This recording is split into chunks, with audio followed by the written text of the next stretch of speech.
exempt from tax. তো এখানে salary বলতে বোঝায় basic salary plus dearness allowance, যেটা দাবি সতনে দেওয়া হয়, প্লাস কোনো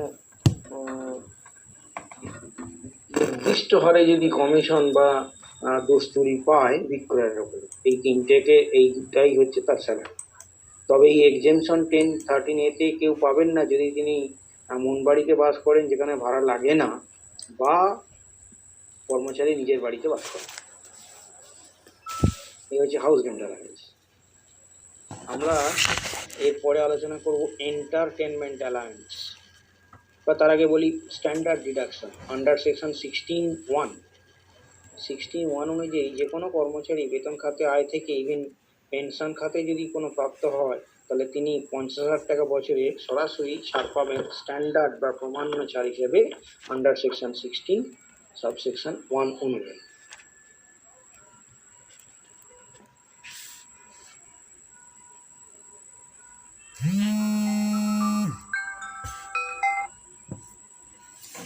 সবাই প্রমোদ ভাতা পায় তাহলে সেকশন 16(2) অনুযায়ী কিছু ছাড় পাবে।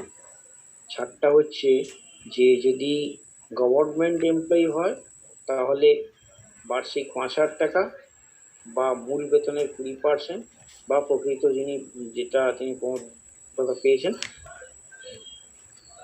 এটার মধ্যে যেটা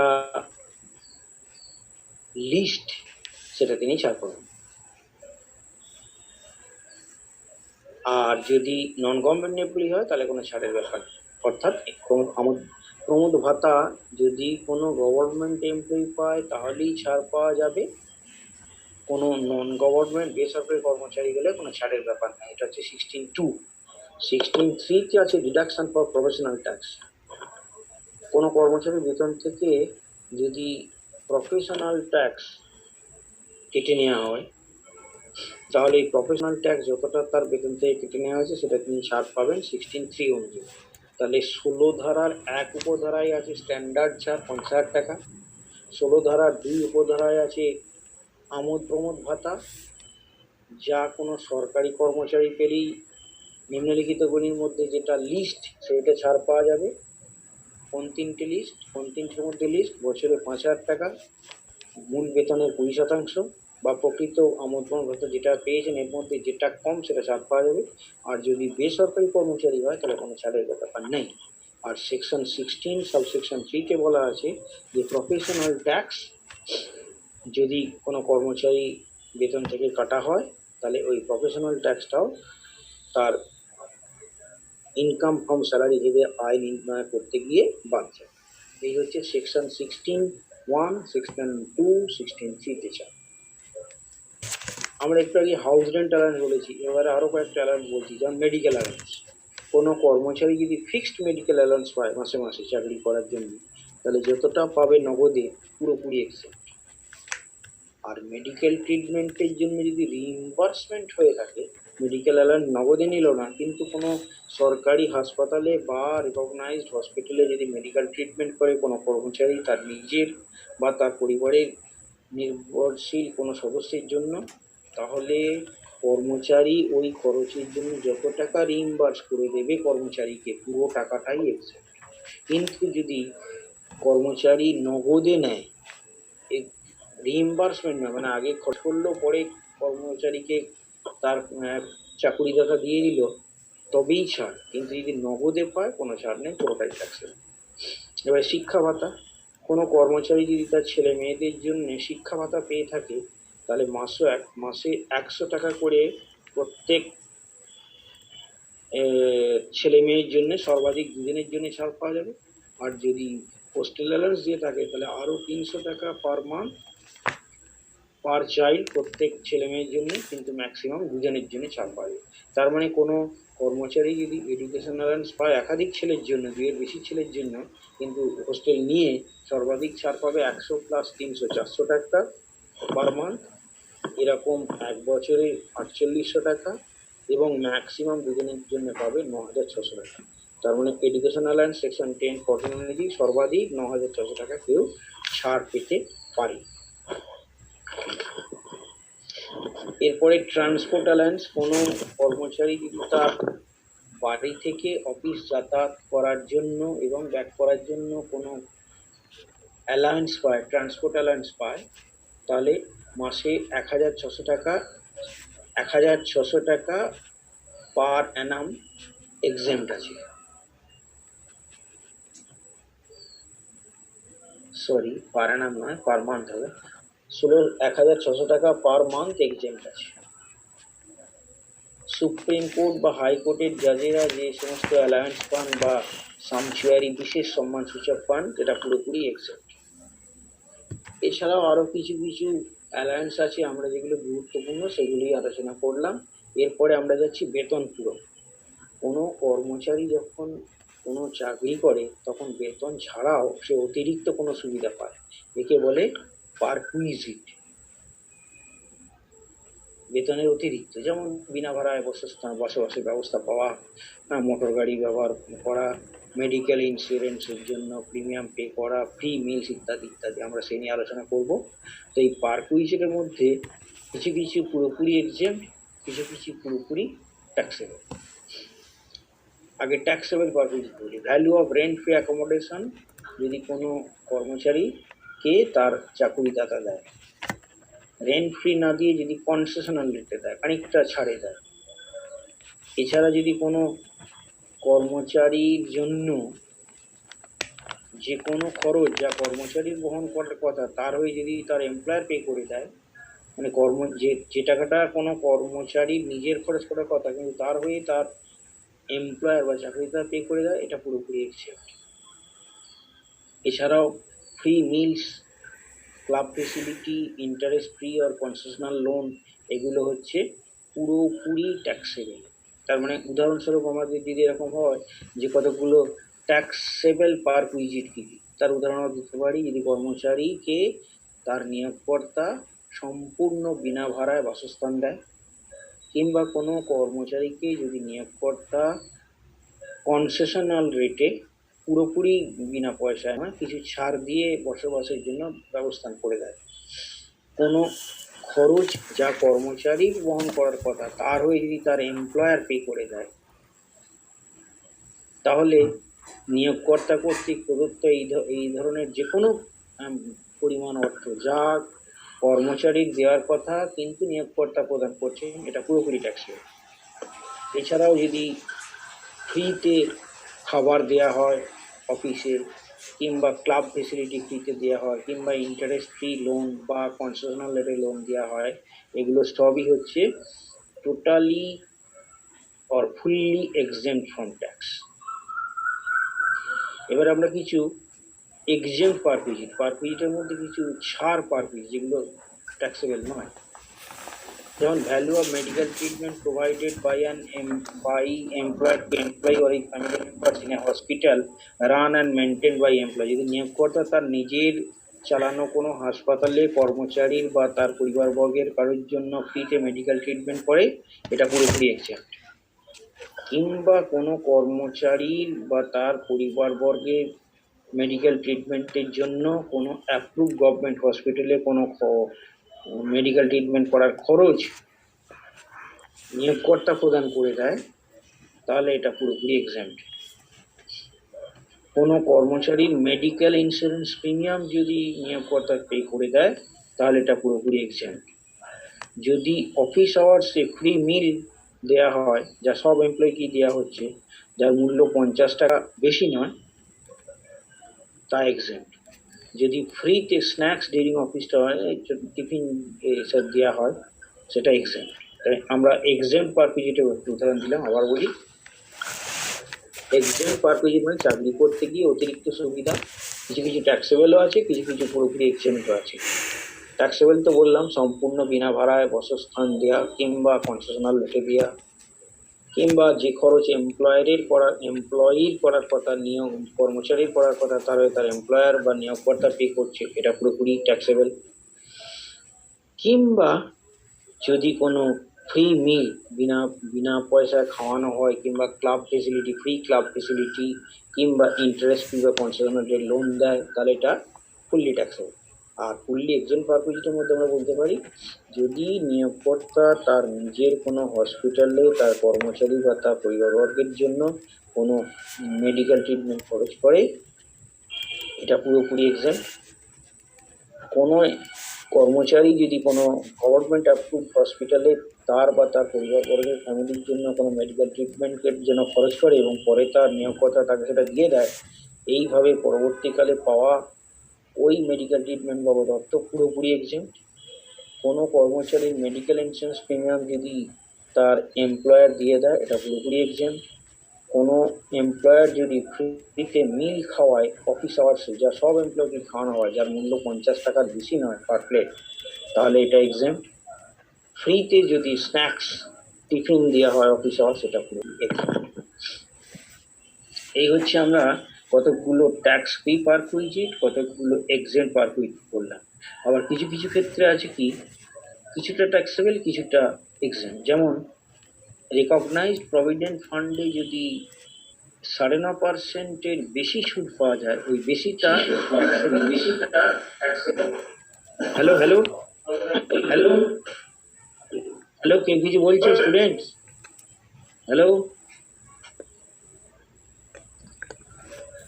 কোনো ভবিষ্যৎ স্বীকৃত নিধির তহবিলে যদি কোনো কর্মচারী তার জমানো টাকার ওপর 9.5%-এর বেশি সুদ পায়, তাহলে বেশিটা ট্যাক্সেবল, 9.5% পর্যন্ত এক্সেম্ট।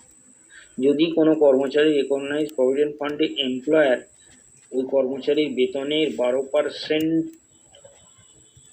পর্যন্ত কন্ট্রিবিউট করে, এমপ্লয়ার কন্ট্রিবিউট করে, তাহলে সেটা এক্সেম্ট। 12% বেশি কন্ট্রিবিউট করলে তা কিন্তু ওই 12% অফ স্যালারি, এখানে স্যালারি বলতে basic salary plus DA plus commission on fixed percentage of sales, এই তিনটের উপরে যদি 12%-এর বেশি দেয় সেটা ট্যাক্সেবল, 12% পর্যন্ত এক্সেম্ট। তেমনি রেকগনাইজ প্রভিডেন্ট ফান্ডের ইন্টারেস্টটা 9.5% পার annum পর্যন্ত এক্সেম্ট, তার বেশি হলে ট্যাক্স।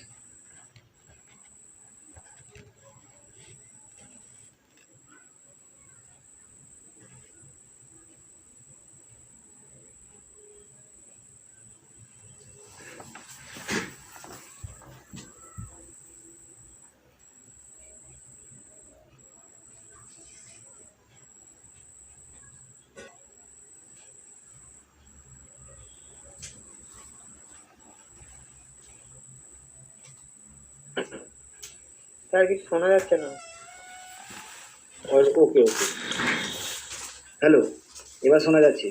কোনো কর্মচারীকে যদি তার নিয়োগকর্তা বিনা ভাড়ায় বাসস্থান দেয়, তাহলে তার সেটা পারকুইজিট, বেতনের সঙ্গে যোগ হবে তার মূল্যটা। তাহলে মূল্যায়নটা কি করে করবো? বাড়ি তো বিভিন্ন রকম, বা বিভিন্ন লোক বিভিন্ন ধরনের চাকরি করে, সেই জন্য ইনকাম ট্যাক্স আইনের রুল 3(1) রয়েছে, 17(2)(1) রুল।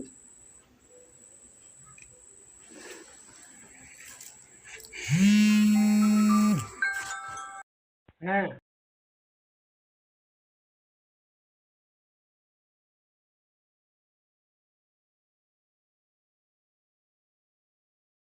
স্যালারি হবে ভ্যালু।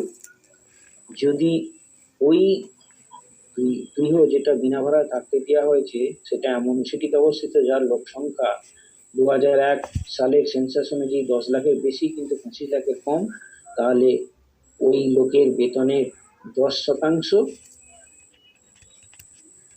আর অন্যান্য ক্ষেত্রে ওই কর্মচারীর বেতনে 7.5%। তার মানে 25 লাখের বেশি লোক সংখ্যা এমন জায়গায় ঘরটা দিলে হবে 15% অফ স্যালারি। যদি 10 লাখের বেশি 25 লাখের কম হয়, তাহলে হবে ওই কর্মচারী বেতনের 10%, আর যদি অন্য জায়গায় হয় 7.5%। এটা হচ্ছে আনফার্নিশড, মানে শুধু বাড়িটা দিয়েছে, কোনো ফার্নিচার দেয়নি। এখন যদি আসবাবপত্র সমেত ফ্রিতে থাকতে দেয়, তাহলে একটু আগে আমরা যে ভ্যালু বললাম, হয় বেতনের 15% বা 10% বা 7.5%, কিংবা যে ক্ষেত্রে রেন্ট অ্যাকচুয়ালি পে করেছে এমপ্লয়ি, যদি এমপ্লয়ার ভাড়া করে দেয়, যদি এমন হয় যে এমপ্লয়ার নিজের বাড়ি না দিয়ে ভাড়া করে বাড়ি দিয়েছে, সেক্ষেত্রে কিন্তু স্যালারি টেন নয়, rent actually paid by employee বা বাই এমপ্লয়ার, যেই পে করে সেটা ধরা হবে। এখন যদি ফার্নিচার সমেত দেয়, তাহলে যে ভ্যালু আমরা একটু আগে বললাম তার সঙ্গে যোগ হবে যে ফার্নিচার দিয়েছে তার অরিজিনাল কস্টের 10%, কিংবা যদি ভাড়া করে দেয় অ্যাকচুয়াল ভাড়া খরচ যা কর্মচারী নিয়োগকর্তা প্রদান করেছে। আর যদি এটা কনসেশনাল রেটে দেয়, মানে পুরোপুরি বিনা ভাড়ায় নয়, কিছুটা অংশ কেটে নিচ্ছে, তাহলে মূল্যায়ন হবে, ধরে নেওয়া হবে বাড়িটা পুরোপুরি বিনা ভাড়ায়, তারপরে তার থেকে কর্মচারী বেতন থেকে যে পরিমাণ কেটে নেওয়া হয় সেটা বাদ দিতে হবে, তাহলেই হবে value of rent free accommodation at concessional rate. তার মানে বাড়ি ভাড়া যদি সম্পূর্ণ বিনা ভাড়ায় এমপ্লয়ার এমপ্লয়িকে দেয়, তাহলে নির্ভর করছে কোন সিটিতে অবস্থিত। যদি সেটা এমন সিটি হয় যার সেন্সাস 2001 অনুযায়ী 25 লাখের বেশি, তাহলে ওই সংশ্লিষ্ট কর্মচারীর বেতনের 15%, বা রেন্ট যা কর্মচারী পে করেছে। যদি সেটা এমন সিটিতে হয় যেটার লোক সংখ্যা 10 লাখের বেশি কিন্তু 25 লাখের কম, তাহলে হবে বেতনের 10%, আর অন্যান্য সিটির ক্ষেত্রে হবে 7.5%। এটা হচ্ছে যদি বাড়িটা বিনা ভাড়ায় দেয় কিন্তু আসবাবপত্রহীন।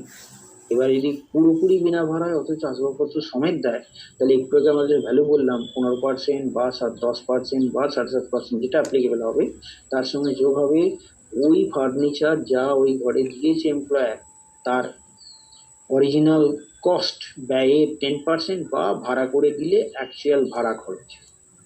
এটা হচ্ছে rent free valuation of rent free accommodation, totally free. আর যদি কনসেশনাল রেটে দেয়, তাহলে rent free accommodation at free of কস্টের যা ভ্যালু আমরা করলাম, তার থেকে কর্মচারীর বেতন থেকে যে পরিমাণ অংশ এমপ্লয়ার এই বাবদ কেটে নিয়েছে সেটা বাদ দিতে হবে, তাহলেই পাওয়া যাবে কোনো রেন্ট ফ্রি অ্যাকোমোডেশন যা এমপ্লয়ার এমপ্লয়িকে দিয়েছে বিনা ভাড়ায় সম্পূর্ণ বা ছাড় হিসাবে, কিছুটা ছাড় হিসাবে।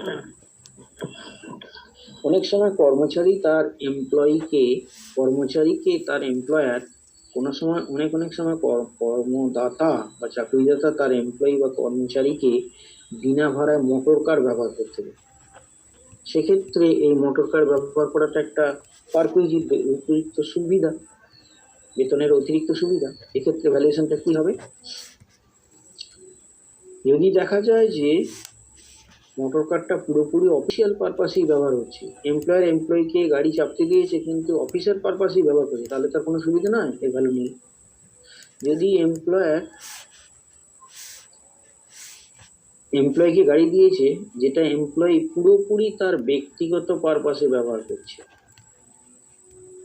মানে এমপ্লয়ার গাড়ি দিয়েছে, এমপ্লয়ি কিন্তু ওটাটা নিজের জন্য ব্যবহার করছে, তাহলে সেক্ষেত্রে হবে মোটর কারের যদি হায়ার করে দেয় hiring charge plus running and maintenance charge plus driver salary chauffeur etcetera, এটা সব যোগ করতে হবে। এটাই হচ্ছে অ্যাকচুয়াল ভ্যালু।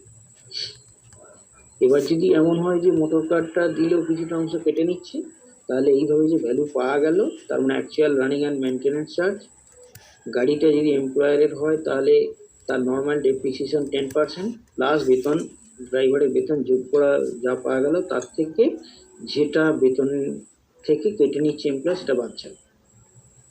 আর এমন যদি হয় যে গাড়িটা কিছুটা অফিস পারপাসে কিছুটা পার্সোনাল পারপাসে এমপ্লয়ি ব্যবহার করছে, তাহলে দেখতে হবে যে motor কারটা owned and hired by employer, running and maintenance cost also paid by employer হলে কি হয়, মানে গাড়িটা এমপ্লয়ারই দিয়েছে কিংবা ভাড়া করে দিয়েছে, আবার তার রানিং মেনটেন্যান্স এমপ্লয়ারই দিচ্ছে, অথচ গাড়িটা ব্যবহার করছে কিছুটা অফিস পারপাসে কিছুটা এমপ্লয়ি বা কর্মচারীর ব্যক্তিগত পারপাসে, পুরোপুরি অফিসে নয় পুরোপুরি ব্যক্তিগত পারপাসে নয়। তাহলে ভ্যালুটা হবে কত? ধরে নেওয়া হবে 1800 টাকা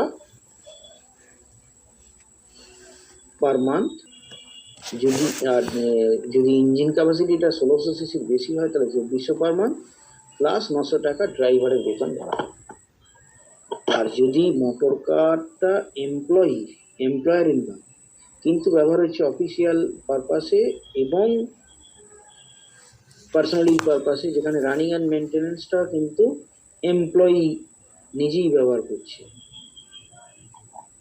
তাহলে সেক্ষেত্রে মোটর কার যদি ভ্যালুটা 600 টাকা ধরা হবে, আর যদি 1600 বেশি হয় তাহলে হবে 900 টাকা প্লাস ড্রাইভার। আর যদি motor car owned and hired by employee কিন্তু running and maintenance charge employer দিয়ে দিচ্ছে, শুধু মোটর কারটা employee, running and maintenance employer দিয়ে দিচ্ছে, তাহলে আগে আমরা যা বলেছি 1600 বেশি হলে 2400 টাকা প্লাস 900 টাকা হচ্ছে মেন ড্রাইভারের বেতন। এই হচ্ছে ভ্যালু অফ মোটর কার। আর একবার বলে নিই, মোটর কার যদি বিনা খরচে এমপ্লয়ার এমপ্লয়িকে ব্যবহার করতে দেয় তার ভ্যালুয়েশন কি হবে, নির্ভর করছে কি উদ্দেশ্যে গাড়িটা ব্যবহার হয়। যদি পুরোটাই অফিস পারপাস ব্যবহার হয় কোনো পারকুইজিট নয়। যদি পুরোটাই পার্সোনাল ইউজের জন্য এমপ্লয়ি ব্যবহার করে তাহলে মোটর কারের যা actual running and maintenance cost plus 10% depreciation of the motor car plus driver salary যোগ হবে পার্কিং বলে। আর যদি এটাকে কনসেশনাল রেটে দেয় তাহলে কর্মচারী বেতন থেকে যা কেটে নিচ্ছে সেটা পাচ্ছে। আর এমন যদি হয় গাড়িটা পার্টলি অফিস পার্টলি পার্সোনাল ইউজে ব্যবহৃত হচ্ছে তাহলে দেখতে হবে রানিং অ্যান্ড মেনটেন্যান্স কে বহন করছে। মোটর কারটা owned and hired by employer হলো মোটর কারটা এমপ্লয়ারের, কিন্তু তার মেনটেন্যান্সটা দিচ্ছে এমপ্লয়ার। যদি দেয় তাহলে 1800 টাকা, 1600 বেশি হলে 2400 টাকা প্লাস ড্রাইভারের 900 টাকা। আর যদি রানিং অ্যান্ড মেনটেন্যান্সটা এমপ্লয়ি দেয়, গাড়িটা শুধুমাত্র এমপ্লয়ার দিয়েছে, তাহলে হবে 600 টাকা, 1600 সিসির বেশি ইঞ্জিন ক্যাপাসিটি হলে হবে 900 টাকা প্লাস ড্রাইভারের জন্য 900 টাকা। এই হচ্ছে মোটর কার সংক্রান্ত ভ্যালুয়েশন। সাধারণভাবে পার ভিজিটের ভ্যালুয়েশন বলতে আরো অনেক কিছুই বোঝায়, তো আমাদের এখানে এর বেশি আলোচনা করার দরকার পড়ছে না। তোমরা একটু স্টাডি মেটেরিয়াল থেকে দেখে নিও। আমরা বাড়ি ভাড়া ভাতাটা বললাম, মোটর কারের জন্য বললাম, এছাড়া আরো অনেক কিছু পার ভিজিট আছে যা এমপ্লয়ার এমপ্লয়িকে দিতে পারে। যেমন আমরা বলেছি মোটর গাড়ি ছাড়া যেমন দিতে পারে যে শিক্ষা সুবিধা আমরা আলোচনা করেছি। যদি এমন হয় যে এমপ্লয়ার তাকে ঝাড়ুদার বা গার্ডেনার ইত্যাদি বাবদ কোনো কিছু পে করেছে বা ফ্রিতে ইলেকট্রিসিটি বা কুল ইত্যাদি দিয়েছে, এসব ক্ষেত্রে free supply of gas electricity বা ওয়াটার যদি এমপ্লয়ার এমপ্লয়িকে দিয়ে থাকে তাহলে দেখতে হবে যে নিয়োগকারী যদি এগুলো বাইরে থেকে না কিনে নিজের উৎস থেকে দেয় সেক্ষেত্রে একক প্রতি উৎপাদন ব্যয়কে বেতনমূলক মূল্য হিসেবে ধরা হবে। আর যদি বাইরে থেকে কিনে নিয়ে দেয় তাহলে প্রকৃত এই বাবদ প্রদানের জন্য নিয়োগকর্তা যা খরচ হয়েছে সেটাই ধরা হবে। এই হচ্ছে মোটামুটি ভাবে বিনা ব্যয়ে গ্যাস বিদ্যুৎ বিল ইত্যাদি ব্যবহার করতে দিয়ে। আর যদি কোনো কর্মচারী নিয়োগ করে দেয় বিনা ভাড়া তাহলে কর্মচারীর যে অ্যাকচুয়াল বেতন নিয়োগকর্তা প্রদান করছে সেটাই পার ভিজিট বলে গণ্য হবে। এই হচ্ছে মোটামুটি স্যালারি খাতের বিভিন্ন বিষয় যা আমরা আলোচনা করলাম। অলরেডি আমরা স্যালারি খাতের বিভিন্ন বিষয়ে আলোচনা করেছি। আমরা করেছি হাউস রেন্ট অ্যালাউন্স, আমরা করেছি একটুখানি করে নিই, হাউস রেন্ট অ্যালাউন্স করেছি, এন্টারটেনমেন্ট অ্যালাউন্স সেকশন 16(2)তে করেছি, স্ট্যান্ডার্ড ডিডাকশন 16(1)-এ করেছি, ডিডাকশন ফর প্রফেশনাল ট্যাক্স 16(3)তে বলেছি, এডুকেশন অ্যালাউন্স 10(14)-এ বলেছি, মেডিকেল অ্যালাউন্স বলেছি, রিইম্বার্সমেন্ট অফ মেডিকেল অ্যালাউন্স বলেছি, ট্রান্সপোর্ট অ্যালাউন্স বলেছি, allowances two জাজিস of high court and supreme court and সামচিয়াই বিশেষ সম্মানজনক অ্যালাউন্স পুরোপুরি এক্সেম্পটা বলেছি। পারকুইজিট মানে চাকরি করতে গিয়ে যে অতিরিক্ত সুবিধা এমপ্লয়ার এমপ্লয়িকে দেয় তাকে বলে বেতন পূরক। এর কিছু কিছু পুরোপুরি ট্যাক্সেবল, কিছু কিছু পুরোপুরি এক্সেম্পট, কিছু কিছু পার্টলি এক্সেম্পট বা partly taxable. Partly exempt partly taxable উদাহরণ হিসেবে আমরা বলেছি যে রেকগনাইজ প্রভিডেন্ট ফান্ডে কোনো কর্মচারী তার জমা টাকার উপর যদি সুদ পায় 9.5% পার অ্যানাম পর্যন্ত এক্সেম্পট, 9.5% অ্যাভাব হলে ট্যাক্সেবল। কর্মচারী শিক্ষিত ভবিষ্যতে এমপ্লয়ার যদি টাকা জমা দেয় তাহলে ওই এমপ্লয়ির বেতনের 12% পর্যন্ত জমা দিলে এক্সেম্পট, তার বেশি হলে ট্যাক্সেবল। তাহলে এগুলো হলো পার্টলি এক্সেম্পট পার্টলি ট্যাক্সেবল। আর পুরোপুরি ট্যাক্সেবল হচ্ছে বিনা ভাড়ায় যদি বাসস্থান দেয় বা কনসেশনাল রেটে দেয়, যে কোনো খরচ যা কর্মচারীর দেওয়ার কথা তা যদি নিয়োগকর্তা প্রদান করে, কিংবা যদি ফ্রিতে খাবার দেয়, ক্লাব ফেসিলিটি দেয়, ফ্রিতে ইন্টারেস্ট ফ্রি বা কনসেশনাল রেটের লোন দেয়, এগুলো ফুললি ট্যাক্সেবল। ফুললি এক্সেম্পট পার ভিজিটের মধ্যে আমরা বলেছি কোনো মেডিকেল ট্রিটমেন্ট যদি এমপ্লয়ার তার নিজের চালিত হসপিটালে কর্মচারী বা তার পরিবারবর্গের জন্য ব্যয় করে, এটা পুরোপুরি এক্সেম্পট। কোনো মেডিকেল এক্সপেন্ডিচার কোনো অ্যাপ্রুভ গভর্নমেন্ট হসপিটালে কোনো কর্মচারী মেডিকেল অ্যালাউন্স বাবদ মেডিকেল ট্রিটমেন্ট বাবদ খরচ করলে তার বা তার পরিবারবর্গের জন্য যত টাকা তা পরবর্তীকালে তার এমপ্লয়ার তাকে রিইম্বার্স করবে বা ফিরিয়ে দেবে, এটা পুরোপুরি এক্সেম্পট। মেডিকেল ইন্স্যুরেন্স প্রিমিয়াম বাবদ কোনো ইনস্টলমেন্ট বা প্রিমিয়াম যদি কোনো নিয়োগকর্তা কর্মচারী বা তার পরিবারবর্গের ডিপেন্ডেন্ট পরিবারবর্গের জন্য দেয়, এটা পুরোপুরি এক্সেম। এছাড়াও যদি ফ্রিতে মিল দেয় যার ভ্যালু পার মিল 50 টাকা বেশি নয়, যা সব এমপ্লয়িকে অফিস আওয়ার্সে দেওয়া হয়, এটা পুরোপুরি এক্সেম। এছাড়াও যদি ফ্রিতে স্ন্যাক্স দেওয়া হয়, এটা পুরোপুরি এক্সেম। কোনো কর্মচারী যদি ফ্রিতে বাড়ি ভাড়া পায়, তার ভ্যালুয়েশন আমরা বলেছি, মোটর কারের জন্য বলেছি। এরপরে আমরা আসছি ইনকাম ফ্রম হাউস প্রপার্টি, কারণ আমরা জানি আমাদের কম্পিটিশন অফ ইনকামের জন্য বিভিন্ন হেড আছে। এটা তো হলো ইনকাম ফ্রম স্যালারি। এবার হচ্ছে ইনকাম ফ্রম হাউস প্রপার্টি, মানে যে গৃহ সম্পত্তি খাতে হয়। কোনো ব্যক্তি গৃহ সম্পত্তি খাতে বাড়ি ভাড়া বাবদ বা ওই বাড়ি থেকে যদি কোনো আয় করে বা ওই বাড়ি যদি নিজ অধিকারে থাকে, তার উপর একটা মূল্য নির্ধারণ করে গৃহ সম্পত্তি খাতে আয় ধরা হয়। গৃহ সম্পত্তি খাতে আয় বলতে আমরা বুঝি যে কোনো গৃহ সম্পত্তির মূল্যায়ন কত, অর্থাৎ একটা বাড়িকে ভাড়া দিয়ে কত ভাড়া পাওয়া যেতে পারে তাকে বলে ফেয়ার রেন্ট। আর যে মিউনিসিপ্যাল এরিয়ায় বাড়িটা অবস্থিত সেই জায়গার যা রেকর্ডেড মিউনিসিপ্যাল ভ্যালু, এই দুটোর মধ্যে যেটা বেশি তাকে আমরা বলি রিজনেবল রেন্ট বা একটা উপযুক্ত ভাড়া। এই উপযুক্ত ভাড়া কিন্তু কখনোই স্ট্যান্ডার্ড রেন্ট, যা রেন্ট কন্ট্রোল অ্যাক্ট অনুযায়ী নির্ধারিত, তার থেকে বেশি হবে না। এই রিজনেবল রেন্ট থেকে municipal tax paid by employer বাদ দিয়ে যা পাওয়া যাবে তাকে বলে গ্রস অ্যানুয়াল ভ্যালু। এই গ্রস অ্যানুয়াল ভ্যালু থেকে মিউনিসিপ্যাল ট্যাক্স বাদ দিলে হবে নেট অ্যানুয়াল ভ্যালু, তার থেকে ছাড় পাওয়া যায়। আমরা আরেকটু বলছি, কোনো গৃহ সম্পত্তির ক্ষেত্রে ইনকাম ফ্রম হাউস প্রপার্টি বলতে আমরা তার মূল্যায়ন করব বেসড অন রেন্ট।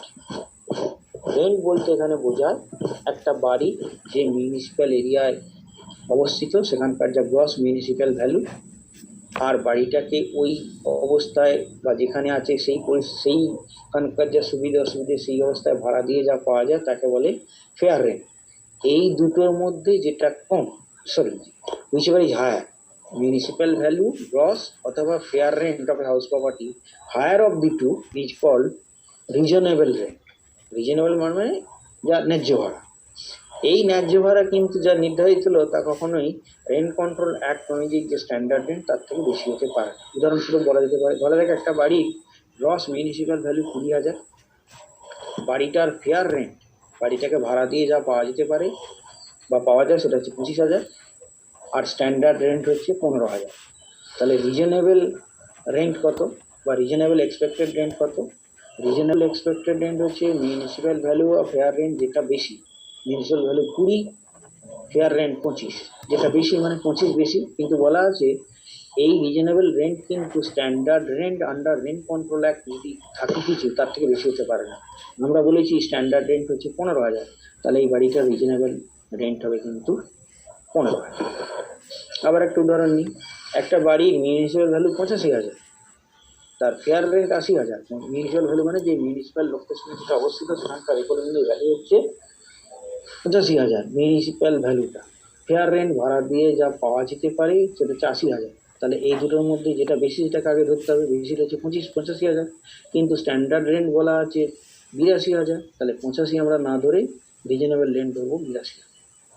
আবার একটু উদাহরণ নিতে পারি, মিউনিসিপ্যাল ভ্যালু 48,000, সে জায়গায় ফেয়ার রেন্ট 60,000, তাহলে এই দুটোর মধ্যে যেটা বেশি তাকে আমরা ধরবো। এবারে স্ট্যান্ডার্ড রেন্ট বলা আছে 70, তা আমাদের 48 আর 60-এর মধ্যে 60 বেশি, তা কিন্তু 70 বেশি নয়, তাই 60ই হচ্ছে আমাদের এখানে রিজনেবল। এইভাবে যে রিজনেবল রেন্ট পাওয়া গেল, এই একে বলে রিজনেবল এক্সপেক্টেড রেন্ট। এইটাকে কাজে লাগিয়ে আমরা বাড়িটার আপাতত অ্যানুয়াল ভ্যালু নির্ধারণ করতে পারি। কিন্তু তা করতে গেলে দেখতে হবে যে বাড়িটাকে ভাড়া দিতে গিয়ে কোনো আনরিয়েলাইজড রেন্ট হয়েছে কিনা, সেটা বাদ দিতে হবে। ভ্যাকেন্সির জন্য নয়, ভাড়া দিয়ে ভাড়াটা আদায় হয়নি এমন যদি কিছু থাকে সেটা ওই রিজনেবল এক্সটেন্ডেড রেন্ট থেকে বাদ দিতে হবে। একে বলে অ্যানুয়াল লেট আউট ভ্যালু। এই অ্যানুয়াল লেট আউট ভ্যালু থেকে যদি সেটা বাদ দিতে হবে। বাড়িটা 2 মাস বা 3 মাস ফাঁকা পড়ে থাকতে পারে, এইভাবে বাদ দিয়ে যা পাওয়া যাবে তাকে বলে গ্রস অ্যানুয়াল ভ্যালু। আমরা একটা উদাহরণ নিলে এটা ক্লিয়ার হবে। ধরা যাক একটা বাড়ি যার মিউনিসিপ্যাল ভ্যালু 1 লাখ, যার ফেয়ার রেন্ট 1,10,000, স্ট্যান্ডার্ড রেন্ট কিছু বলা নেই, তাহলে আমরা রিজনেবল রেন্ট ধরবো মিউনিসিপ্যাল ভ্যালু বা ফেয়ার রেন্টের মধ্যে যেটা বেশি 1,10,000। এটা হলো রিজনেবল এক্সপেক্টেড রেন্ট। এরপরে আমরা তথ্য দিচ্ছি যে বাড়িটাকে মাসে মাসে ভাড়া দেওয়া হয়েছে 10,000 টাকায়, আর বাড়িটা 2 মাস ভ্যাকান্ট ছিল, বাড়িটার অনাদায়ী রেন্ট হচ্ছে 4,000। আমরা আবার বলিনি, বাড়িটার মিউনিসিপ্যাল ভ্যালু 1 লাখ, বাড়িটার ন্যায্য ভাড়া 1,10,000, বাড়িটাকে মাসিক 10,000 টাকায় ভাড়া দেওয়া হয়েছে, 2 মাস বাড়িটা পূর্ববর্তী বছরে ফাঁকা ছিল এবং বাড়িটার আয় থেকে আনরিয়েলাইজ রেন্ট আদায় হয়নি, ভাড়া আদায় হয়নি, সেটা 4,000। তাই এইরকম বাড়ির গ্রস অ্যানুয়াল ভ্যালু কত হতে পারে? প্রথমত আমাকে দেখতে হবে বাড়িটার মিউনিসিপ্যাল ভ্যালু বা ফেয়ার রেন্ট এই দুটো কি এবং কোনটা বেশি। Municipal value 1 lakh, fair rent 1,10,000, তাহলে যেটা হায়ার সেটাকে ধরবো 1,10,000। এইটা কিন্তু স্ট্যান্ডার্ড রেন্টের থেকে বেশি হবে না, আমরা এই অঙ্কে স্ট্যান্ডার্ড রেন্ট বলিনি, তাহলে ওই 1,10,000-ই বেশি। এইটা হচ্ছে রিজনেবল এক্সপেক্টেড রেন্ট 1,10,000। এই রিজনেবল এক্সপেক্টেড রেন্ট থেকে আমরা এখন দেখব যে বাড়িটার রেন্ট অ্যাকচুয়ালি রিসিভড বা রিসিভেবল কত, বাড়িটা থেকে প্রকৃত কত ভাড়া পাওয়া গেছে। বাড়িটার রিজনেবল রেন্ট অ্যাকচুয়ালি রিসিভড বা রিসিভেবল কত হওয়ার কথা? মাসে 10,000 করে 12 মাস ভাড়া দিলে 2 মাস ভ্যাকান্ট ছিল, সেটা আমরা এখন ধরবো না। বাড়িটাকে 10,000 টাকায় ভাড়া দিলে প্রতি মাসে 12 মাসে ভাড়া পাওয়া যেতে পারতো 1,20,000, তার থেকে অনাদায়ী ভাড়া হয়েছে 4,000। তাহলে রেন্ট অ্যাকচুয়ালি রিসিভড বা receivable after deducting unrealised rent হচ্ছে 1,16,000। 1,20,000 টাকা ভাড়া পাওয়া যেতে পারতো, যার থেকে 4,000 টাকা অনাদায় হয়েছে, তাহলে 1,16,000। এই যে রিজনেবল এক্সপেক্টেড রেন্ট আর রেন্ট অ্যাকচুয়ালি রিসিভড বা রিসিভেবল, এই দুটোর মধ্যে যেটা বেশি 1,10,000 আর 1,16,000, এই দুটোর মধ্যে যেটা বেশি তাকে আমরা বলবো অ্যানুয়াল লেট আউট ভ্যালু, এটা হলো 1,16,000। এই 1,16,000 থেকে এবারে লস ডিউ টু ভ্যাকেন্সি যদি থাকে সেটা বাদ দেবো। আমরা জানি বাড়িটা 2 মাস ফাঁকা ছিল, তাহলে প্রকৃত অর্থে 10,000 ইন্টু 2, 20,000 টাকা তো আমরা পাইনি, তাহলে এর থেকে 20,000 টাকা বাদ দিলে 1,16,000 থেকে 20,000 টাকা বাদ দিলে বাড়িটার গ্রস অ্যানুয়াল ভ্যালু হবে 96,000। এই 96,000 থেকে যদি আমাদের এখন নেট অ্যানুয়াল ভ্যালু বার করতে হয়, তাহলে মিউনিসিপ্যাল ট্যাক্স পেড বাই ওনার, বাড়ির মালিক এই মিউনিসিপ্যাল ট্যাক্স যতটা অ্যাকচুয়ালি পে করেছে, পে করলে তবে ছাড় পাবে, না পারলে পাবে না। মিউনিসিপ্যাল ট্যাক্স যা পে করেছে সেটা বাদ দিলাম। ধরা গেল বাড়িটার জন্য মিউনিসিপ্যাল ট্যাক্স পে করেছে 10,000, তাহলে 96 থেকে 10 বাদ দিয়ে আমাদের বাড়িটার নেট অ্যানুয়াল ভ্যালু হলো 96 থেকে 10 বাদ দিয়ে 86,000। এই হচ্ছে যে কোনো ভাড়া দেওয়া বাড়ির গ্রস অ্যানুয়াল ভ্যালু থেকে মিউনিসিপ্যাল ট্যাক্স বাদ দিয়ে নেট অ্যানুয়াল ভ্যালু বার পাবো। কোনো বাড়ি যা কোনো ভাড়ায় দেওয়া হয়েছে তার ক্ষেত্রে আমরা ইনকাম ফ্রম হাউস প্রপার্টি কী করে জানবো? প্রথমে বাড়িটার রিজনেবল এক্সপেক্টেড রেন্ট জানতে হবে। ন্যায্য ভাড়া, ন্যায্য ভাড়া বলতে বোঝায় বাড়িটার যা মিউনিসিপ্যাল ভ্যালু বা ফেয়ার রেন্ট, বাড়িটাকে ভাড়া দিয়ে যা পাওয়া যেতে পারে, এই দুটোর মধ্যে যেটা হায়ার তাকে বলে রিজনেবল এক্সপেক্টেড রেন্ট। কিন্তু মনে রাখতে হবে রিজনেবল এক্সপেক্টেড রেন্ট বাড়িটার যদি কোনো স্ট্যান্ডার্ড রেন্ট বা সামান্য ভাড়া উল্লেখ করা থাকে রেন্ট কন্ট্রোল অ্যাক্ট অনুযায়ী, তার থেকে বেশি হতে পারে। যেভাবেই হোক আমরা এইভাবে রিজনেবল এক্সপেক্টেড রেন্ট পাবো। এই রিজনেবল এক্সপেক্টেড রেন্ট তো পেলাম, এরপরে দেখতে হবে বাড়িটাকে প্রকৃতপক্ষে ভাড়া দিয়ে কত টাকা পাওয়া গেছে, অর্থাৎ বাড়িটার প্রাপ্য ভাড়া থেকে যদি কোনো অনাদায়ী ভাড়া থাকে সেটা বাদ দিতে হবে, সেটা একটা ভ্যালু পাবো। এই দুটো ভ্যালুর মধ্যে যেটা হায়ার তাকে আমরা বলবো অ্যানুয়াল লেট আউট ভ্যালু, বাড়িটাকে প্রকৃতপক্ষে ভাড়া দিয়ে কত পাওয়ার কথা বা পাওয়া গেছে। তার থেকে ভ্যাকেন্সি, বাড়িটা যতদিন ফাঁকা পড়েছিল সেটা বাদ দিতে হবে, দিয়ে যা পাওয়া যাবে তাকে বলে গ্রস অ্যানুয়াল ভ্যালু। এই গ্রস অ্যানুয়াল ভ্যালু থেকে মিউনিসিপ্যাল ট্যাক্স বাদ দিয়ে যা অ্যাকচুয়ালি বাড়ির মালিক প্রদান করেছেন সেটা বাদ দিলে যা পাওয়া যাবে তাকে বলে নিট বার্ষিক মূল্য।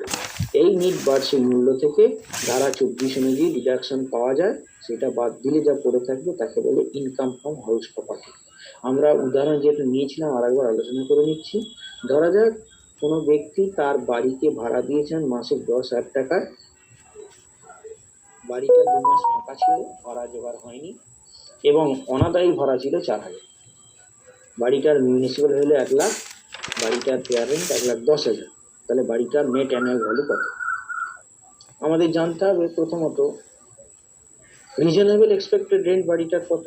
রিজনেবল এক্সপেক্টেড রেন্ট বলতে বোঝায় বাড়িটার মিউনিসিপ্যাল ভ্যালু যেটা 1 লাখ আর বাড়িটার ফেয়ার রেন্ট যেটা 1,10,000, তার মধ্যে যেটা কম। কিন্তু এই ভ্যালুটা কখনোই standard rent under the rent control act যা তার থেকে বেশি হতে পারে না। এখানে standard rent under rent control act বলা নাই বলে মিউনিসিপ্যাল ভ্যালু আর ফেয়ার রেন্টের মধ্যে যেটা হায়ার সেটাকেই আমরা রিজনেবল এক্সপেক্টেড রেন্ট ধরবো, তার মানে সেটা হলো 1 লক্ষ। এবার একটা ভ্যালু দেখতে হবে বাড়িটাকে প্রকৃত অর্থে ভাড়া দিয়ে যা পাওয়া গেছে বা পাওয়া যেতে পারতো আনরিয়েলাইজ রেন্ট বাদ দেওয়ার পরে। বাড়িটা যদি মাসে 10,000 টাকা ভাড়া হয়, পাওয়া যেত 12 ইন্টু 10,000 মানে 1,20,000 ভ্যাকেন্সি ধরলে হবে। ফাঁকা ছিল বাড়িটাকে কত পাওয়া যেতে পারতো, 10,000 ইন্টু 12 1,20,000। আর অনাদায়ী ভাড়া হয়েছে 4,000, তাহলে 1,20,000 থেকে 4 বাদ দিলে হয় 1,16,000। তাহলে দুটো আমরা জিনিস পেয়েছি, রিজনেবল এক্সপেক্টেড রেন্ট পেলাম আর রেন্ট অ্যাকচুয়ালি রিসিভ বা receivable after deducting unrealised rent, সেটা হলো 1,16,000। এই 1,10,000 আর 1,16,000 এর মধ্যে যেটা হায়ার, যেটা বেশি, সেটাকে ধরা হবে let annual let out value, বার্ষিক ভাড়া দেওয়া মূল্য। এই বার্ষিক ভাড়া দেওয়া মূল্য থেকে আমরা যে ভ্যাকেন্সি বাবদ লস হয়েছে, বাড়িটা 2 মাস ফাঁকা ছিল তাহলে একটা লস হয়েছে, ভাড়া তো পাওয়া যায়নি প্রকৃত অর্থে, সেই ভ্যাকেন্সি লসটাকে বাদ দিতে হয়। সেটা হচ্ছে 10,000 ইন্টু 2 মানে 20,000, তাহলে 20,000 বাদ দিয়ে পাওয়া গেল 96,000। অ্যানুয়াল লেট আউট ভ্যালু থেকে বাদ দিয়ে পাওয়া গেল 96,000। এটা হচ্ছে গ্রস অ্যানুয়াল ভ্যালু, আপাত বার্ষিক মূল্য। এই আপাত বার্ষিক মূল্য থেকে মিউনিসিপ্যাল ট্যাক্স যা মালিক পে করেছে, ধরে নিয়ে যাক মালিক 10,000 টাকা মিউনিসিপ্যাল ট্যাক্স সংশ্লিষ্ট পরবর্তী বছরে পে করেছে, তাহলে 10,000 টাকা বাদ দিয়ে 86,000 টাকা হবে নেট অ্যানুয়াল। এই নেট অ্যানুয়াল ভ্যালু যে নির্ধারিত হলো, এর থেকে ধারা 24 অনুযায়ী দুটো ছাড় পাওয়া যায়। একটা হচ্ছে standard deduction under section 24A, সেটা হচ্ছে নেট অ্যানুয়াল ভ্যালুর 30% সরাসরি ছাড় পাওয়া যাবে। আর যদি বাড়িটা তৈরি করতে বা কিনতে বা রিপেয়ার রিনিউয়াল করতে কোনো খরচ কোনো ধার করে থাকে, তার উপর প্রদেয় সুদ 24B অনুযায়ী, 24 ধারা বি উপাদান অনুযায়ী ছাড় পাওয়া যাবে। এটাই হচ্ছে এই দুটো ছাড় বাদ গেলে যা পড়ে থাকবে তাকে বলে ইনকাম ফ্রম হাউস প্রপার্টি। তার মানে আমাদের এই অঙ্কের নেট অ্যানুয়াল ভ্যালু ছিল 86,000, তার 30% হচ্ছে 25,800। এটা সরাসরি স্ট্যান্ডার্ড ডিডাকশন পাওয়া যাবে আন্ডার সেকশন 24A। আর ধরে নেওয়া যাক বাড়িটার জন্য ঋণ নিয়েছিলেন, তার জন্য ইন্টারেস্ট পে করেছেন 35,000 টাকা, তাহলে ইন্টারেস্টটাও ছাড় পেয়ে যাবে। এই ইন্টারেস্টটা ছাড় পেতে পারে সর্বাধিক 2 লাখ টাকা যদি কেনার জন্য হয়, আর যদি রিপেয়ার রিনিউয়ালের জন্য হয় তাহলে পাবে 30,000 টাকা। তো যাই হোক 35,000 টাকা ছাড় পাবে, মানে 35 আর 25 তাহলে 60,800 টাকা ছাড় পাওয়া যাবে। তাহলে 86 থেকে 60,800 বাদ গেলে 25,200 হচ্ছে ইনকাম ফ্রম হাউস প্রপার্টি। এই হচ্ছে গৃহ সম্পত্তি খাতে আয় যখন বাড়িটা ভাড়া দেওয়া। এখন বাড়িটা ভাড়া না দিয়ে মালিক নিজে বসবাসের জন্য ব্যবহার করতে, অনেকেই বাড়ি নিজেই বসবাস করেন। গৃহ সম্পত্তি কেউ যদি নিজে বসবাসের জন্য ব্যবহার করেন, 23(2) অনুযায়ী এরকম বাড়ির নেট অ্যানুয়াল ভ্যালু সরাসরি নীল ধরা হবে। এবং ওই বাড়ি কিনতে বা তৈরি করতে যদি কোনো ইন্টারেস্ট পে করা থাকে ক্যাপিটাল ঋণ করার জন্য, তাহলে তার উপর সর্বাধিক 2 লক্ষ টাকা ছাড় পাওয়া যাবে। তার মানে নিজে বসবাসের বাড়ির জন্য income from house property minus হতে পারে 2 লাখ টাকা সর্বাধিক। এবারে যদি partly self occupied partly late out হয়, কিছুটা নিজে বসবাস কিছুটা সেলফ অকুপাইড, সেক্ষেত্রে আমরা ওই রেন্টটাকে দুটো পর্যায়ে ভাগ করে নেবো। কতটা সেলফ অকুপাইড পার্ট সেটাকে আমরা ভ্যালুয়েশন করবো না। প্রপোর্শনেট অংশ যেটা লেট আউট, তার জন্য আমরা প্রপোর্শনেট সমস্ত মিউনিসিপ্যাল ট্যাক্স, তার মিউনিসিপ্যাল ভ্যালু ইত্যাদি সব প্রপোর্শনেট করে আমরা ইনকাম ফ্রম হাউস প্রপার্টি ব্যবহার করতে পারি বাড়িটা যত ভাড়া দেওয়া ছিল। এই হচ্ছে ইনকাম ফ্রম হাউস প্রপার্টি। এরপরে আমরা আলোচনা করব ইনকাম ফ্রম বিজনেস আর প্রফেশন, ব্যবসা বা পেশা থেকে। আমরা তো জানি যে বেতন মানে ট্যাক্সেবল ইনকাম কোনো ব্যক্তির হতে পারে 5টা খাত থেকে। এক হচ্ছে ইনকাম ফ্রম স্যালারি, বেতন খাতে আমরা আগে করেছি। গৃহ সম্পত্তি খাতে ইনকাম ফ্রম হাউস প্রপার্টি। তৃতীয় হচ্ছে ইনকাম ফ্রম বিজনেস আর প্রফেশন, ব্যবসা বা পেশা, কোনো ব্যক্তি তার ব্যবসায়িক কার্যকলাপ, ম্যানুফ্যাকচারিং বা প্রোডাকশন বা কোনো পেশা, অকুপেশন, ভোকেশন ইত্যাদি কাজে লাগিয়ে যদি কোনো আয় করে, সেটা ইনকাম ফ্রম বিজনেস প্রফেশন বলে গণ্য হবে। এই খাতে বিভিন্ন ধরনের ছাড় আছে আয়কর আইনের 28 থেকে 44 ধারায়। তার মধ্যে ডেপ্রিসিয়েশন হচ্ছে 32। কোনো ব্যবসায় যদি কোনো ব্যক্তি তার সম্পত্তি ব্যবসায়িক কার্যে কাজে লাগায়, তাহলে ওই সম্পত্তির যা মূল্য কস্ট তার উপর সেকশন 32 অনুযায়ী ছাড় পাওয়া যাবে ইন অ্যাজ ডেপ্রিসিয়েশন বা অবচয়, যা ইনকাম ট্যাক্স আইনে উল্লেখ করা আছে। তবে কোনো সম্পত্তি যদি কোনো পরবর্তী বছরে প্রথম ব্যবহার করা হয় এবং 180 দিনের কম ব্যবহার করা হয়, তাহলে ডেপ্রিসিয়েশন অ্যালাউন্স যা পাওয়ার কথা তার অর্ধেক পাওয়া যাবে। এছাড়াও যদি কোনো ব্যবসা বা পেশায় 31 মার্চ 2005-এর পরে কোনো নতুন প্ল্যান্ট বা মেশিনারি অ্যাকোয়ার্ড করা হয় বা কাজে লাগানো হয় উৎপাদন কাজে লাগানোর জন্য, এবং এটা ব্যবসার স্বার্থে লাগানো কোনো রোড ট্রান্সপোর্ট ভেহিকেল বা অফিস অ্যালায়েন্স নয়, বা অফিস অ্যাকোমোডেশনে বা অফিস প্রেমিসে ব্যবহৃত নয়, এমন যে কোনো সম্পত্তি কাজে লাগলে অতিরিক্ত অ্যালায়েন্স, অ্যাডিশনাল ডেপ্রিসিয়েশন অ্যালায়েন্স পাওয়া যাবে under section 31 at the rate of 21। এই হচ্ছে ডেপ্রিসিয়েশন।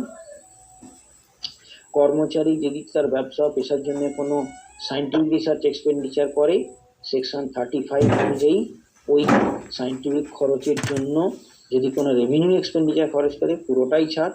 যদি এমপ্লয়ি নিজে করে, এমপ্লয়ি নিজে তার ব্যবসার জন্য যদি মূলধনী ব্যয় করে, যত টাকাই মূলধনী ব্যয় করবে সংশ্লিষ্ট পরবর্তী বছরে সেটা পুরোটা ছাড় পাওয়া যাবে।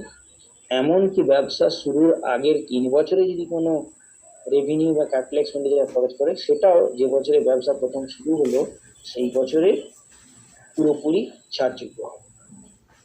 অনেক সময় অনেক সময় ট্যাক্স পেয়ার মানে নির্ধারী, তিনি যদি তার ব্যবসার জন্য নিজে খরচ না করে কোথাও অনুদান হিসেবে কোনো দান করে থাকেন সায়েন্টিফিক রিসার্চের জন্য, কোনো অ্যাপ্রুভ ইউনিভার্সিটিকে বা কোনো approved scientific research association duly approved by the central government করে থাকে, তাহলে যা কন্ট্রিবিউট করবে তার পুরোটাই ছাড় পাওয়া যাবে। যদি কোনো ন্যাশনাল ল্যাবরেটরিতে কন্ট্রিবিউট করে, যেমন আইআইটি খড়গপুর কিংবা আইআইটি আহমেদাবাদ, যেখানেই খরচ করুক না কেন, যা খরচ করবে তা পুরোটাই ছাড় পাবে, কিন্তু এটা ল্যান্ড সংক্রান্ত খরচ হওয়া চলবে না। আর যদি কোনো ইনহাউস এক্সপেন্ডিচার খরচ করে নিয়োগকর্তা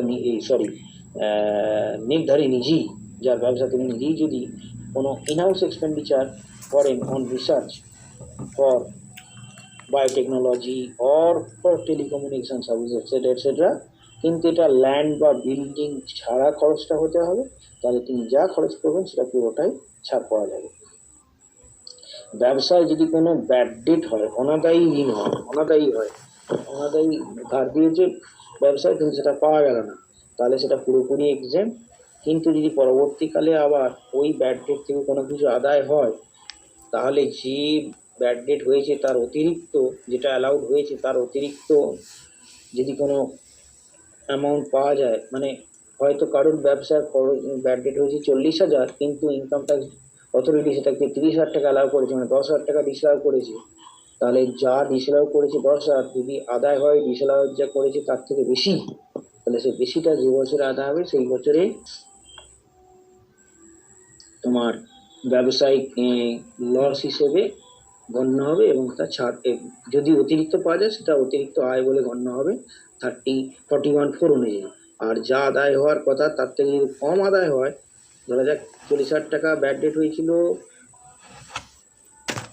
অ্যালাউ হয়েছিল 30,000, 10,000 টাকা আদায় যোগ্য হবে বলে ডিসঅ্যালাউ হয়েছিল, পরে দেখা গেল আদায় হলো মাত্র 5,000, তাহলে যে 5,000 টাকা আদায় হবে না সেটা উল্টে লস বলে ট্রিট হবে। আর যদি 10,000-এর বেশি আদায় হয়ে যায় তাহলে বেশিটা আয় বলে গণ্য হবে।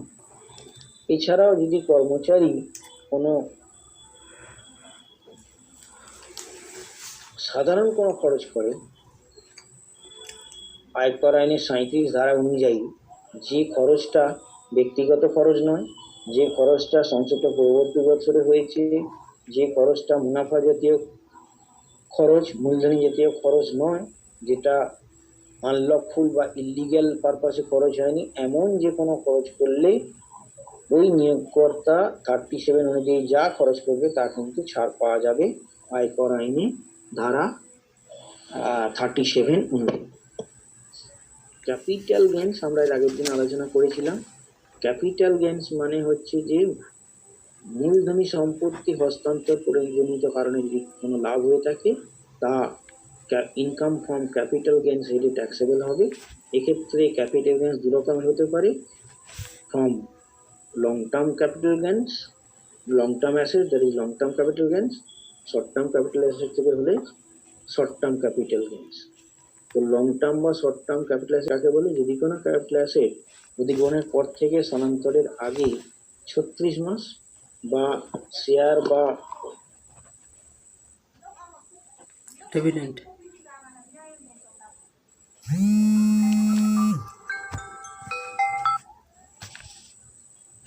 হস্তান্তরের আগে পর্যন্ত 36 মাসের কম বা শেয়ার বা মিউচুয়াল ফান্ডের ক্ষেত্রে 12 মাসের কম অধিকার করে থাকে নির্ধারী, তাহলে তাকে ধরা হবে শর্ট টার্ম ক্যাপিটাল অ্যাসেট। এই লং টার্ম বা শর্ট টার্ম ক্যাপিটাল অ্যাসেট স্থানান্তর করে যদি কোনো আয় হয় তা আয়কর আইন যেই ক্যাপিটাল গেইনস হিসেবে গণ্য হবে এবং তার উপর কর্মচারীকে সুদ দিতে হবে। এছাড়া আমাদের আরেকটি সোর্স আছে, সেটা হচ্ছে ইনকাম ফ্রম আদার সোর্সেস। কোনো আয়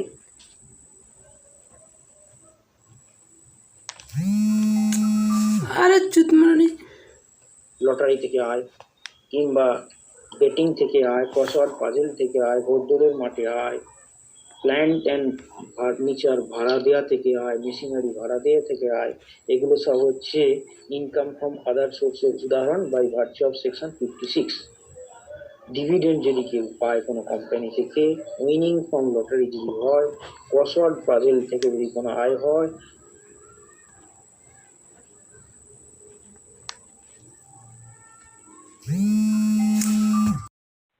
ফোন রাখো না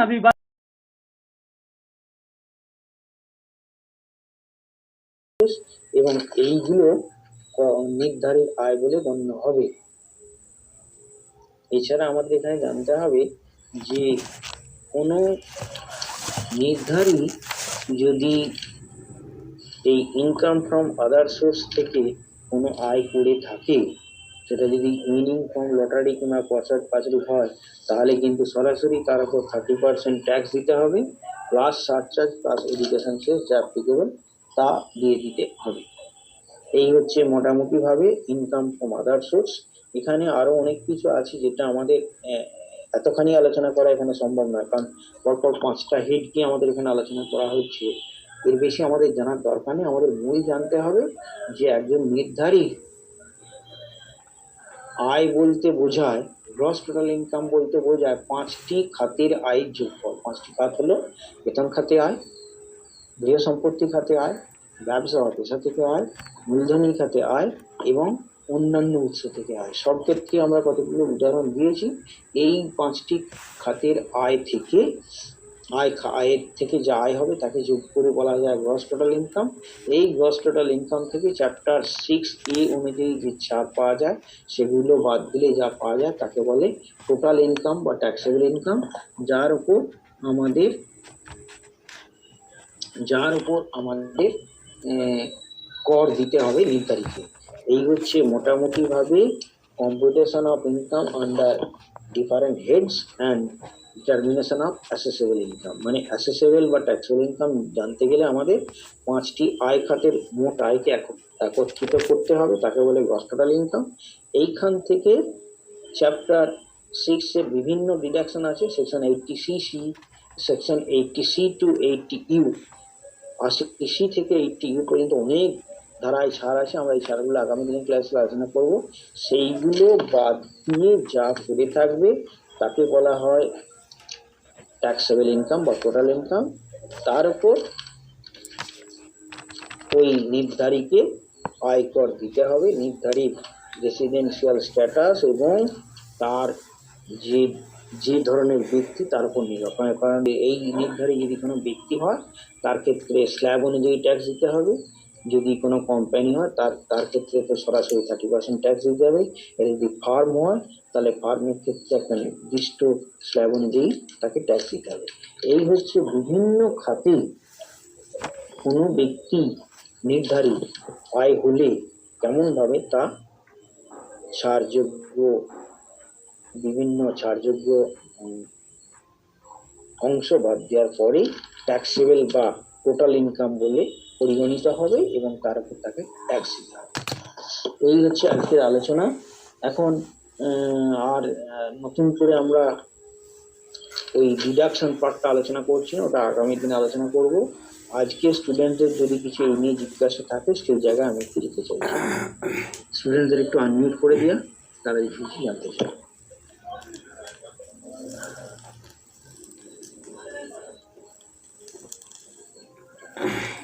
হ্যালো স্যার, হ্যাঁ হ্যাঁ, হ্যালো। বলছিলাম স্যার আপনি সেই প্রথম দিকে বলছিলেন মোটর গাড়ি সম্বন্ধে, সেই মানে এমপ্লয়িজ মানে কর্মচারীকে যে মোটর গাড়ি দিল সে নিজের পারপাসে ইউজ করছে বা অফিস পারপাসে, ওইগুলো স্যার কোনখানটায় পাবো একটু বলতে পারবেন? আর আরেকবার একটু বলো, ধরতে পারলাম না কথাটা, কি বলছো? ওই যে সেই মানে কম মানে মালিক আর কি তার কর্মচারীকে মোটর গাড়ি দিয়ে রেখেছে বা কোনো গাড়ি দিয়েছে, সে এবার সেটা অফিস পারপাসে ইউজ করছে বা সেই জন্য যে করগুলো দিতে হয় ওইগুলো স্যার কোথায় আছে একটু বলতে পারবেন? মানে ও যেটা নিজের পারপাস ইউজ করছে না অফিসের পারপাস ইউজ করছে, সেই জন্য এইসব জিনিস জানি না কারণগুলো। না, তুমি এটা স্টাডি মেটেরিয়ালে দেখো, তোমাদের স্টাডি মেটেরিয়াল আছে তো? হ্যাঁ হ্যাঁ আছে, স্টাডি মেটেরিয়াল আছে, কিন্তু আমি যে রেট গুলো বলেছি এই রেট গুলো ওখানে সব পুরোনো রেট আছে, ওগুলো নতুন রেট। আমি একটু তুমি কথা বললে একটু বলে নিই। যদি কোনো নিয়োগকর্তা তার কর্মচারীকে মোটর কার ব্যবহার করতে দেয়, তাহলে এটা একটা চাকরির জন্য সুবিধা, এটা পারকুইজিট, এটা ট্যাক্সেবল। এখন প্রশ্ন হচ্ছে ভ্যালুটা কি করে করবো? ভ্যালুয়েশন করার জন্য রুল 3(2) তে বলা আছে, যদি দেখা যায় মোটর গাড়িটা পুরোটাই অফিস পারপাসে ব্যবহৃত হচ্ছে, তাহলে আর গাড়ি পেয়ে কর্মচারীর লাভ কি হলো? সেটা অফিসের জন্য ব্যবহার করছে, তাহলে এটা কোনো আয় নয়, তাই এটা পারকুইজিট নয়, নেই। কিন্তু এমন যদি দেখা যায় গাড়িটা পার্সোনাল ইউজে এমপ্লয়ি পুরোপুরি ব্যবহার করছে, ওটাটাই নিজের জন্য ব্যবহার করছে, অফিসের জন্য আদৌ ব্যবহার করছেন, তাহলে অবশ্যই এটা পারকুইজিট। সেক্ষেত্রে ভ্যালু কি হবে? দেখতে হবে যে এমপ্লয়ার যদি গাড়িটা এমপ্লয়িকে দেয়, তাহলে গাড়িটার যে নর্মাল ডেপ্রিসিয়েশন সেটা একটা value, plus actual running and maintenance cost employer দিচ্ছে সেটা ভ্যালু, প্লাস ড্রাইভার, এই তিনটে যোগ করে যা ভ্যালু সেটা হবে মোটর কারের ভ্যালু, যদি গোটাটাই অফিস পারপাস সেটা দিতে হয়। আর যদি এমন হয় যে এমপ্লয়ার মোটর গাড়িটা দেয়নি, রানিং আর মেনটেন্যান্স আর ড্রাইভার দিয়ে, তাহলে 10% নর্মাল ডেপ্রিসিয়েশনটা হবে না, অ্যাকচুয়াল রানিং মেনটেন্যান্স কস্ট যে এমপ্লয়ার দিয়েছে আর ড্রাইভারের স্যালারি, এইটা যোগ করেই হবে এই পারকুইজিটের ভ্যালু। তবে কর্মচারীর বেতন থেকে যদি এমপ্লয়ার কিছু কেটে নেয় তাহলে সেইটা বাদ দিয়ে ভ্যালু নির্ধারণ করতে হবে।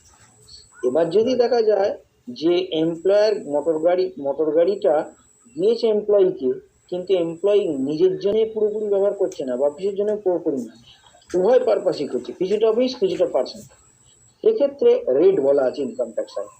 কিছুটা মানে কি করে নির্ণয় করা যাবে কতক্ষণ? সেই জন্যে দেখতে হবে যে রানিং আর মেনটেনেন্স এবং গাড়ি দুটোই যদি এমপ্লয়ার দিয়ে থাকে এবং অফিস এবং পার্সোনাল ইউজে ব্যবহার করছে, তাহলে এমপ্লয়ার যদি গাড়িটাও দেয় কিংবা ভাড়া করে দেয় আর রানিং অ্যান্ড মেনটেন্যান্স দেয়, ড্রাইভার দেয়, তাহলে ভ্যালুয়েশনটা কি ধরা হবে? ভ্যালুয়েশন হবে 1800 টাকা পার মান্থ। যদি গাড়ির ইঞ্জিন ক্ষমতা 1600 সিসি বেশি হয় তাহলে 1800 জায়গায় 2400 টাকা পার মান্থ, আর ড্রাইভারের বেতনের জন্য 900 টাকা পার, তার মানে 18 আর 9 2700 ধরা হবে 1600 সিসি কম হলে, আর 1600 সিসি বেশি হলে 24 আর 9 33। এবার যদি দেখা যায় গাড়িটা এমপ্লয়ি নিজেরই, শুধু রানিং মেনটেনেন্স আর ড্রাইভার দিচ্ছে এমপ্লয়, তাহলে খরচটা হবে 600 টাকা যদি 1600 সিসি কম হয় গাড়ি, প্লাস 900 টাকা ড্রাইভারের বেতন, আর যদি 1600 সিসি বেশি হয় তাহলে 900 টাকা প্লাস ড্রাইভারের বেতন 900 টাকা। এই হচ্ছে মোট।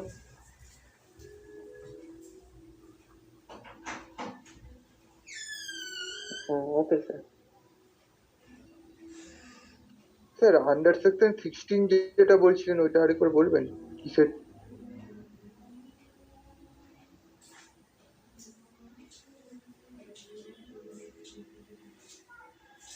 যাচ্ছে না স্যার। Hello sir.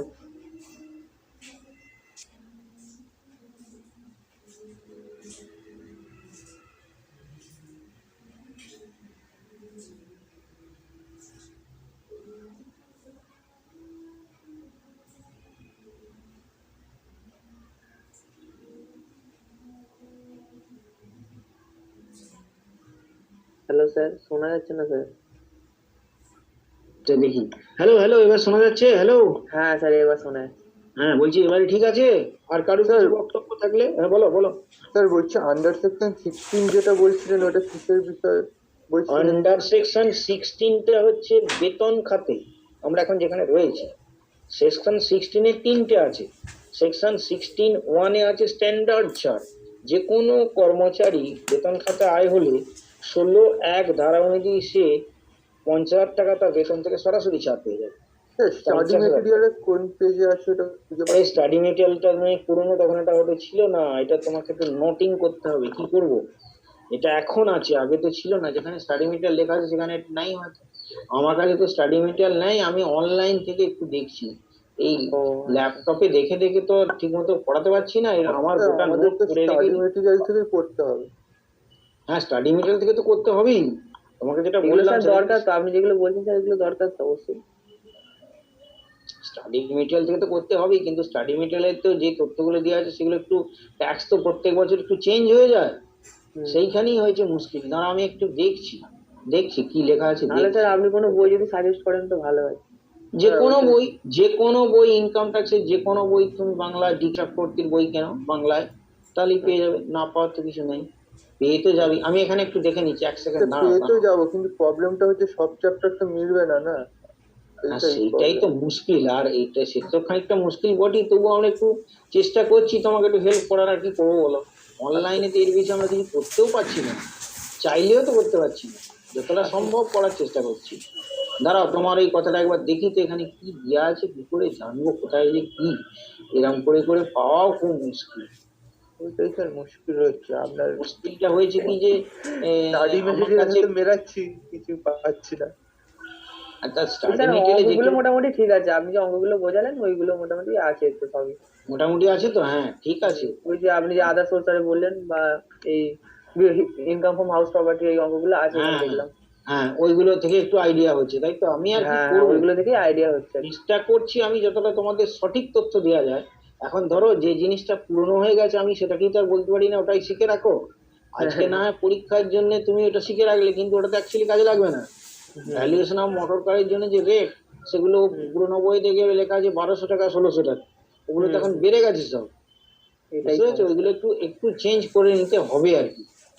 এখনো আমি তোমার 16(1) পাচ্ছি না, দাঁড়াও দেখি আছে কোথায়, একবার দেখলে। হ্যাঁ, এখানে এন্টারটেনমেন্ট অ্যালায়েন্স 16(2) দেওয়া আছে, 16(3) দেওয়া আছে। 16(1) তখন ছিল না যখন এটা লেখা হয়েছে। যাই হোক, 16(3)টা অন্তত জেনে রাখো। 16(3)টা হচ্ছে প্রফেশনাল ট্যাক্সের জন্য ছাড় পাওয়া যাবে। কোনো কর্মচারীর উপর পেশা কর বাবদ যদি কোনো কেটে নেওয়া হয়, তাহলে যতটা পেশা কর কাটা হয়েছে এটা পুরোটাই ছাড় পাবে 16(3). আর 16(2) হচ্ছে যদি প্রমোদ ভাতার জন্য কোনো যদি ছাড় পায়, তাহলে সরকারি কর্মচারীর ক্ষেত্রে নিম্নলিখিতগুলির মধ্যে যেটি কম সেটা ছাড় পাওয়া যাবে। বছরে 5,000 টাকা, মূল বেতনের 20%, আর প্রকৃত যা প্রমোদ কর ভাতা পেয়েছেন এই তিনটের মধ্যে যেটা কম সেটা ছাড় পাওয়া যায়। আর যদি নন গভর্নমেন্ট এমপ্লয়ি হয় তাহলে কোনো ছাড় নেই, সরাসরি বেতনের সঙ্গে যুক্ত হয়ে যাবে। এই হচ্ছে 16(2), 16(3). 16(1)টা নেই যখন স্টাডি মেটেরিয়াল লেখা হয়েছে, এখনো হয়েছে যে কোনো কর্মচারী তার বেতন থেকে সরাসরি 50,000 টাকা ছাড় পায়। ওটা জানতে হবে না, কি করবে। ঠিক আছে, ওকে স্যার। আচ্ছা। আর কারোর কিছু আছে? তা নাহলে আর তো সময় নেই, 1টা বেজে গেল। আর কারোর কিছু জানার আছে? তা নাহলে আমরা ছেড়ে দেবো আজকে ক্লাস। এখন আবার ক্লাস আছে 22 তারিখে। আমাদের পরবর্তী ক্লাসটা আছে 22 তারিখে 3:30 থেকে। ঠিক আছে, তাহলে আজকে এখানেই ছাড়ছি। Okay, thank you, sir. Okay okay, thank you, thank you. Have a great day. Okay, Thank you, sir. BJP को लेवल कर, बीजेपी को फायदा नहीं।